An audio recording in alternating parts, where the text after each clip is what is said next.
ನಮಸ್ತೆ ಎಲ್ಲರಿಗೂ. ಎಲ್ಲರೂ ಚೆನ್ನಾಗಿದ್ದೇನೆ ಅನ್ಕೊಂಡು ವಿಡಿಯೋ ಸ್ಟಾರ್ಟ್ ಮಾಡ್ತಾ ಇದ್ದೀನಿ. ನೋಡಿ, ನಿನ್ನೆ ಕ್ಲೀನ್ ಮಾಡಿದ್ನಲ್ಲ, ಕ್ಲೀನ್ ಮಾಡಿರೋವು ಪಾಟ್ಗಳಲ್ಲಿ ಹೂವು ಅರಳಿರೋದು ತೋರಿಸ್ತೀನಿ. ಯಾಕೆಂದರೆ ನಿನ್ನೆ ಮೊಗ್ಗಿತ್ತಲ್ವ, ಅದು ಗೊಬ್ಬರ ಕೊಟ್ಟು ಕ್ಲೀನ್ ಮಾಡಾದ್ಮೇಲೆ ಹೂವಿನ ಕಲರೇ ಚೇಂಜ್ ಇರುತ್ತೆ. ಒಂದೇ ದಿನ ಆಗಿದ್ರೂ ಗೊಬ್ಬರ ಕೊಟ್ಟು ಅದು ನಾವು ಮಧ್ಯಾಹ್ನ ಕೊಟ್ಟಿದ್ದೀವಲ್ವ, ಸಾಯಂಕಾಲಕ್ಕೆಲ್ಲ ಅಬ್ಸರ್ವ್ ಮಾಡ್ಕೊಂಡು ಬೆಳಗ್ಗೆ ಅಷ್ಟೊತ್ತಿಗೆ ಆ ಹೂವು ಅರಳೋ ಅಷ್ಟೊತ್ತಿಗೆ ಅದಕ್ಕೂ ಸೇರಿರುತ್ತೆ.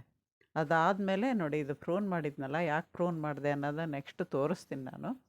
ಯಾಕೆಂದರೆ ತುಂಬ ಜಾಸ್ತಿ ಕಡ್ಡಿ ಕಡ್ಡಿ ಇರೋವು, ಆಮೇಲೆ ನಾಟಿವು ತುಂಬ ಇರುತ್ತೆ. ನಿಮ್ಮ ಹತ್ರ ವೈಟು ಸಾಮಾನ್ಯ ತುಂಬ ಜನ ನಾಟಿವೇ ಹೊಸ್ದಾಗಿ ಬೆಳೆಸೋರೆಲ್ಲ ನಾಟಿವೇ ಪ್ರಯತ್ನ ಪಡಿ. ಇದೊಂದು ಬೀಜದಿಂದ ಬಂದಿರೋದು. ಯೆಲ್ಲೋ ಕಲರ್ ಡಬಲ್ಲು ಆಮೇಲೆ ಪಿಂಕು ಮಾಡಿದ್ದಕ್ಕೆ ಈ ಕಲರ್ ಆ್ಯಶ್ ಕಲರ್ ಬಂತು. ಆದರೆ ಯೆಲ್ಲೋ ಕಲರು ಡಬಲ್ ಪೆಟಲು ಅವಾಗ ಒಣಗೋಯ್ತು. ಅದರಿಂದನೇ ನಾನು ಬೀಜ ಮಾಡೋದು ಬಿಟ್ಬಿಟ್ಟೆ. ಇವತ್ತು ಬೀಜ ಮಾಡಿದ ಗಿಡ ಇನ್ನೂ ಒಂದು ನೀರು ನಿಂತ್ಕೊಳ್ತಾ ಇತ್ತು ಪಾಟಲ್ಲಿ. ಆ ಪಾಟಲ್ಲಿ ನೀರು ನಿಂತ್ಕೊಂಡು ಸುಮಾರು ನಾನು ಡಿಸೆಂಬರಿಂದ ನೋಡ್ತಾ ಇದ್ದೆ. ಆಮೇಲೆ ಒಂದಿನ ನಾನು ಮೊದಲೆಲ್ಲ ಗಾರ್ಡನ್ಗೆ ಹೋಗ್ತಿರ್ಲಿಲ್ವಲ್ಲ, ನೋಡೇ ಇರಲಿಲ್ಲ. ಎಷ್ಟು ದಿನದಿಂದ ನೀರು ನಿಂತ್ಕೊಂತಿತ್ತೋ ಅದು ಗೊತ್ತಿಲ್ಲ ನನಗೆ. ನಾನು ಒಂದು ಸರಿ ಜನವರಿ ಮೇಲೆ ಗಾರ್ಡನ್ಗೆ ಹೋಗೋಕೆ ಸ್ಟಾರ್ಟ್ ಮಾಡಿದ್ನಲ್ವ, ಆವಾಗ ನೀರು ನಿಂತ್ಕೊಂಡಿರೋದು ನೋಡಿಬಿಟ್ಟು ನಾನು ಓಲೆಲ್ಲ ಕ್ಲೀನ್ ಮಾಡಿದೆ. ಆದ್ರೂ ನೀರು ಅಷ್ಟಾಗಿ ಹೋಗಲಿಲ್ಲ. ಆಮೇಲೆ ನಮ್ಮ ಅಳಿಯಂಗೆ ಹೇಳಿದೆ, ಆ ಗಿಡ ಸಪ್ರೇಟ್ ತೆಗೆದಿಟ್ಬಿಡಿ, ಆ ಮಣ್ಣು ಒಣಗಿದ ಮೇಲೆ ಸ್ವಲ್ಪ ಸ್ವಲ್ಪ ನೀರು ಹಾಕಿ, ಮಣ್ಣು ತೇವಾಗೋವರೆಗೂ ಜಾಸ್ತಿ ನೀರು ಕೊಡಬೇಡಿ ಅಂತ ಹೇಳಿದ್ದೆ. ಅದೇ ಥರ ಮಾಡಿದರು. ಯಾಕೆಂದರೆ ಅವಾಗ ನಾನು ಡಿಸೆಂಬರು ಜನವರಿಲಿ ದಾಸವಾಳ ರೀಪಾಟ್ ಮಾಡೋದಾಗಲಿ ಅಥವಾ ಪ್ರೂನ್ ಮಾಡೋದಾಗಲಿ ಮಾಡಿದ್ರೆ ಅವು ನಿದ್ರಾವಸ್ಥೆಯಲ್ಲೇ ಇರುತ್ತೆ. ನಾವು ಡಿಸ್ಟರ್ಬ್ ಮಾಡಬಾರ್ದು. ಅದಕ್ಕೆ ಅದು ಇನ್ನು ಚಿಗುರೋದೂ ಹೊರಟೋಗುತ್ತೆ ಅನ್ನೋ ಬಯಕೆ ನಾನು ಅದೇ ಥರ ಕಾಪಾಡ್ಕೊಂಡು ಇವಾಗ ಫೆಬ್ರವರಿ ಬಂದ ಮೇಲೆ ಅದನ್ನು ರೀಪಾಟ್ ಮಾಡೋಣ ಅಂತ ಇಟ್ಕೊಂಡಿದ್ದೀನಿ. ಅದು ಯಾವ ಥರ ಇದೆ ಏನು, ಆ ಥರ ನೀರು ನಿಂತರೆ ಯಾವ ಥರ ಆಗಿರುತ್ತೆ ಅನ್ನೋದೆಲ್ಲ ಈ ವಿಡಿಯೋದಲ್ಲಿ ತೋರಿಸ್ತೀನಿ. ವಿಡಿಯೋ ಪೂರ್ತಿ ನೋಡಿ, ಸ್ಕಿಪ್ ಮಾಡಬೇಡಿ. ನಿಮಗೆ ಗೊತ್ತಾಗುತ್ತೆ ಯಾವುದೇ ಪಾಟಲ್ಲಿ ನೀರು ನಿಂತ್ಕೊಂಡ್ರೆ ಏನು ತೊಂದರೆ ಆಗುತ್ತೆ ಅನ್ನೋದು ಈ ವಿಡಿಯೋದಲ್ಲಿ ತೋರಿಸ್ತೀನಿ. ಇವತ್ತು ನಾನು ದಾಸವಾಳ ಎಲ್ಲ ನೋಡ್ಕೊಂಡು ಭಾನುವಾರನೇ ಮಾಡಿದ್ದಿದ್ದು ವಿಡಿಯೋ. ಫಸ್ಟು ದಾಸವಾಳ ರಿಪಾಟ್ ಮಾಡಿದೆ. ನಿನ್ನೆ ನೋಡಿಸಿದ್ದೆ ನೋಡಿ, ಮೊಗ್ಗು ಇದು ಬೀಜದಿಂದ ಬಂದಿರೋದೆ. ಮದರ್ ಪ್ಲಾಂಟ್ ಹೋಯ್ತು. ಇವಾಗ ಕಟಿಂಗ್ ಇಟ್ಟಿದ್ದು ನಮಗೆ ಉಳ್ಕಂತು. ಕಟಿಂಗ್ ಇಡೋದ್ರಿಂದ ಈ ಥರ ಉಪಯೋಗ. ಒಂದೊಂದು ಗಿಡ ಸತ್ತೋದ್ರೂ ನಮಗೆ ಇನ್ನೊಂದು ಇಡುತ್ತೆ. ನೀವು ಯಾವುದೇ ಗಿಡ ತರಲಿ, ಫಸ್ಟ್ ಒಂದು ಕಟಿಂಗ್ ರೆಡಿ ಮಾಡ್ಕೊಂಬಿಡಿ. ಆ ಗಿಡ ಚೆನ್ನಾಗಿರೋವಾಗಲೇ ಒಂದು ಕಟಿಂಗ್ ಇಟ್ಕೊಂಬಿಟ್ರೆ ನಮ್ಗೆ ಒಳ್ಳೆಯದು. ನಾನು ಎಷ್ಟೋ ಸರಿ ಇದನ್ನು ಹೇಳಿದ್ದೀನಿ ವಿಡಿಯೋದಲ್ಲಿ. ನೋಡಿ, ಚಪ್ಪರದವರೆಕಾಯಿ ಬಳ್ಳಿ ಎಲ್ಲ ಕೀಳಬೇಕು. ಯಾಕೆಂದರೆ ವೇಸ್ಟು, ರೀಪಾಟ್ ಮಾಡೋಕ್ಕೆ ವೇಸ್ಟ್ ಬೇಕು. ಅದು ಅಲ್ಲದೆ ಇವಾಗ ಸೀಸನ್ ಆಗೋಯ್ತು, ಇವನ್ನೆಲ್ಲ ಕೀಳಬೇಕು ಅಂತ ಹೇಳಿದ್ದೀನಿ. ಬಳ್ಳಿಗಳೆಲ್ಲ ತೆಗ್ದಾಕಬೇಕು ಅಂತ. ತೆಗಿಯೋಕ್ಕಿಂತ ಮುಂಚೆ ಅದರಲ್ಲಿ ಸ್ವಲ್ಪ ಅವರೆಕಾಯಿ ಇತ್ತು, ಅವರೆಕಾಯಿ ಎಲ್ಲ ತೆಗಿತಾ ಇದ್ದಾರೆ. ಇದು ನಾನು ಬಟ್ಟೆ ಕಟ್ಟಿದ್ದೆ ಹೀರೆಕಾಯಿ, ಆಮೇಲೆ ನೋಡೇ ಇಲ್ಲ. ಇವಾಗ ಬೀಜ ಹಾಕ್ಬಿಟ್ಟಿದೆ ಅದು. ಸರಿ, ಬೀಜಕ್ಕೆ ಬಿಟ್ಟು ಬೀಜ ಅನ್ನ ಬರುತ್ತೆ, ನೆಕ್ಸ್ಟ್ ಇಟ್ಕೊಳ್ಳೋಕ್ಕಾಗುತ್ತೆ ಅಂತ ಸುಮ್ಮನೆ ಆದೆ. ನೋಡಿ, ಈ ಕಡೆ ಇರೋದು ಒಂದು ಸ್ವಲ್ಪ ಹಸ್ರಾಗಿದೆ ಬಳ್ಳಿ. ನಾವು ಅಲ್ಲಿ ಡ್ರ್ಯಾಗನ್ ಫ್ರೂಟಲ್ಲಿ ಹಾಕಿರೋ ಗಿಡ ಪರ್ಪಲ್ ಕಿಲ್ಲರು ಚಪ್ರದವ್ರೆ, ಇನ್ನೊಂದು ಸ್ವಲ್ಪ ಚಪ್ರದವ್ರೆ, ಅವೆಲ್ಲ ಗಿಡಗಳೆಲ್ಲ ಡಲ್ಲಾಗಿದ್ದಾವೆ. ಅವನ್ನ ತೆಗಿತೀವಿ. ಇದನ್ನು ಮುಂದಿನ ವಾರ ತೆಗೆದ್ರೆ ಆಯಿತು ಅಂದ್ಕೊಂಡು ಅದ್ರಾಗಿರೋ ಕಾಯಿ ಎಷ್ಟು ಬರುತ್ತೋ 1, 2 ಎಲ್ಲ ಹಾರ್ವೆಸ್ಟ್ ಮಾಡ್ಕೊಂಡು ಹೋದ್ವಿ. ಎಷ್ಟು ಸಿಗುತ್ತೆ ಅಂತ ತೋರಿಸ್ತೀನಿ ನೋಡಿ. ಇದೇ ಲಾಸ್ಟು ಅಂದ್ಕೊಂಡ್ರು ಕೀಳೋವರೆಗೂ ನಮಗೆ ಕಾಯಿ ಕೊಟ್ಟಿದೆ ಗಿಡಗಳು. ಖುಷಿ ಆಯಿತು ಈ ಸರಿ. ಇವಕ್ಕೇನು ನಾವು ಸರಿಯಾಗಿ ಗೊಬ್ಬರ ಕೊಟ್ಟಿಲ್ಲ. ಕೊಟ್ಟಿದ್ರೆ ಇನ್ನೂ ಎಷ್ಟು ಚೆನ್ನಾಗಿ ಬಿಡ್ತಾಯಿದ್ವೋ ಗೊತ್ತಿಲ್ಲ. ಇವಾಗ ಇದನ್ನು ಈ ಕಡೆದು ಮಾತ್ರ ಬಿಡ್ತೀನಿ. ಆ ಕಡೆ ಡ್ರ್ಯಾಗನ್ ಫ್ರೂಟ್ಗೆ ಹಬ್ಬಿದೆಯಲ್ಲ, ಅವನ್ನ ಕೀಳ್ತೀನಿ. ಇಲ್ಲಿ ಒಂದು ಅಂಜೂರ ಹಣ್ಣಾಗಿದೆ ಅಂದ್ರೆ ಅವರು ಕೀಳೋದು, ಅವರು ಹಾರ್ವೆಸ್ಟ್ ಮಾಡೋದು ನಾನು ಹಂಗೆ ವಿಡಿಯೋ ಮಾಡ್ಕೊಂಡೆ. ಅವ್ರು ಜಾಸ್ತಿ ತರಕಾರಿ ಹಾರ್ವೆಸ್ಟ್ ಮಾಡೋದೇ ಮಾಡಿದ್ದೀನಿ, ಹಣ್ಣಿಂದು ಅವೆಲ್ಲ ಮಾಡಿರಲಿಲ್ಲ. ಇವತ್ತು ಅವ್ರ ಕೈಯಲ್ಲೇ ಹಣ್ಣಿನ ಹಾರ್ವೆಸ್ಟ್ ಮಾಡ್ಕೊಂಡಿದ್ದೀನಿ. 3 ಚೇಪೆಕಾಯಿ ಇತ್ತು. 3 ಚೇಪೆಕಾಯಿನೂ ಅವರೇ ನೋಡಿದೆ, ಡೈಲಿ ನೀರು ಹಾಕ್ತಾ ಇರ್ತಾರಲ್ಲ, ಗಮನಿಸ್ತಾ ಇರ್ತಾರೆ. ಮೊನ್ನೆ ಒಂದಿನ ಕಾಯಿ ಅರ್ಧ ಹಣ್ಣಾದ ತಕ್ಷಣ ಕೆಳಗಡೆ ಬಿದ್ದಿದ್ದು ಅಳಿಲ್ ಕಚ್ಚಿದ್ದು ನೋಡಿದ್ರಂತೆ. ಸ್ವಲ್ಪ ಕಲರ್ ಬಂದಿದೆ, ತೆಗೆದುಬಿಡೋಣ ಅಂತ ಅವರೇ ಅಂದರು. ನೋಡಿ, ಅಲ್ಲೊಂದು ಕೀಳದ ಹಾರ್ವೆಸ್ಟ್ ಮಾಡಿದ್ವ. ಇಲ್ಲೂ 2 ಇದ್ದಾವೆ ಇದರಲ್ಲಿ. ಇದರಲ್ಲೊಂದೆರಡು, 3 ಹಾರ್ವೆಸ್ಟ್ ಮಾಡಿದೆ. ಭಾನುವಾರ ಕಿತ್ತಿದ್ದಕ್ಕೆ ನಾವು ಹಂಗೆ ಇಟ್ಟು ಸೋಮವಾರ ಪೂಜೆಗೆ ಇಟ್ಬಿಟ್ಟು ಆಮೇಲೆ ಎಲ್ಲರಿಗೆ ಹಂಚ್ತೀನಿ. ಅಂದರೆ ಅದು ಅಲ್ಲೇ ಬಿಟ್ಟರೆ, ಗಿಡದಾಗೆ ಇರಲಿ ಇನ್ನೊಂದು ದಿನ ಅಂತ ಬಿಟ್ಟರೆ ನಮ್ಮ ಪಾಲು ಸಿಗೋಲ್ಲ ನಮಗೆ ಅವು. ಅದರಿಂದನೇ ಅವತ್ತು ಹಾರ್ವೆಸ್ಟ್ ಮಾಡಿದ್ದು. ನೋಡಿ, ಈ 3 ಕಾಯಿನೂ ಸಿಕ್ಕಿದೆ. 3ರಲ್ಲಿ 1 ಕಾಯಿ ಮಾತ್ರ ಸ್ವಲ್ಪ ಹಸ್ರಾಗಿದೆ, ಇನ್ನೆಲ್ಲ ಕಲರೇ ಬಂದಿದ್ದಾವೆ ಹೆಚ್ಚು ಕಮ್ಮಿ. ಈ ಥರ ದೋರ್ಗಾಯಿ ಇದ್ದಾಗ ತುಂಬ ಇಷ್ಟಪಡ್ತಾರೆ ನಮ್ಮ ಮನೆ ತಿನ್ನೋಕ್ಕೆ. ನೋಡಿ, ಇಷ್ಟು ಚಪ್ರದವರೆಕಾಯಿ ಸಿಕ್ತು, ಒಂದು ಅಂಜೂರ, 3 ಚೇಪೆಕಾಯಿ. ಇದು ಕೊನೆಯದು ಅಂದ್ಕೊಂಡಿದ್ದೀವಿ. ನೆಕ್ಸ್ಟ್ ವಾರ ಕೀಳೋವಾಗ ಒಂದು ಸ್ವಲ್ಪ ಬರ್ಬೋದು.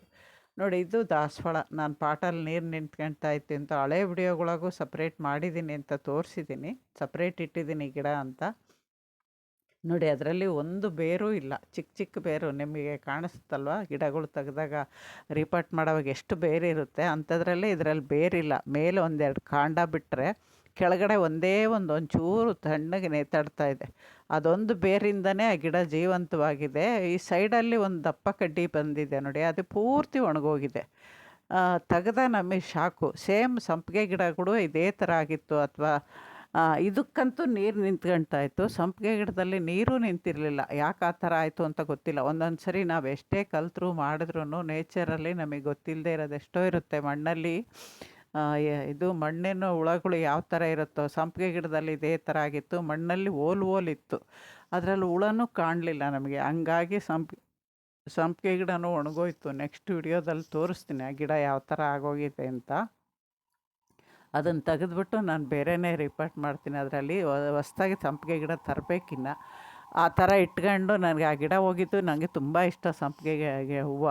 ಅದರಲ್ಲಿ ಆ ಗಿಡ ಹೋಗಿದ್ದು ಇನ್ನೂ ಬೇಜಾರಾಯಿತು. ಫಸ್ಟ್ ಸರಿ ಇನ್ನೊಂದು ಸಂಪಿಗೆ ಗಿಡ ನಾನು ರೀಪಾಟ್ ಮಾಡಿದಾಗ ಹೋಗಿತ್ತು. ರೀಪಾಟ್ ಮಾಡಿದ್ದಕ್ಕೆ ಹೋಯ್ತಲ್ಲ ಅಂತ ಅದನ್ನು ಅಷ್ಟು ದಿನ ಕಾದಿದ್ರೆ ಅದು ಈ ಥರ ಆಯಿತು, ಬೇಜಾರಾಯಿತು. ಇನ್ನೊಂದು ಸರಿ ತಗೊಂಬಂದು ನೆಡಬೇಕು. ನೋಡಿ ಅದನ್ನು ಕಟ್ ಮಾಡಿದ್ವಿ. ಎಷ್ಟು ಹಾರ್ಡಿರುತ್ತೆ ಅಂದರೆ, ಒಣಗಿರೋ ಕಡ್ಡಿ ದಾಸವಾಳ ತುಂಬ ಹಾರ್ಡಿರುತ್ತೆ. ಅದು ನನ್ನ ಕೈಲೂ ಆಗಿಲ್ಲ. ಕೊನೆಗೆ ಅವರು ಶಕ್ತಿ ಮೀರಿ ಕಟ್ ಮಾಡಿದ್ರೆ ಬಂತು, ಅಲ್ಲಿ ಪೂರ್ತಿ ಒಣಗೋಗಿದೆ.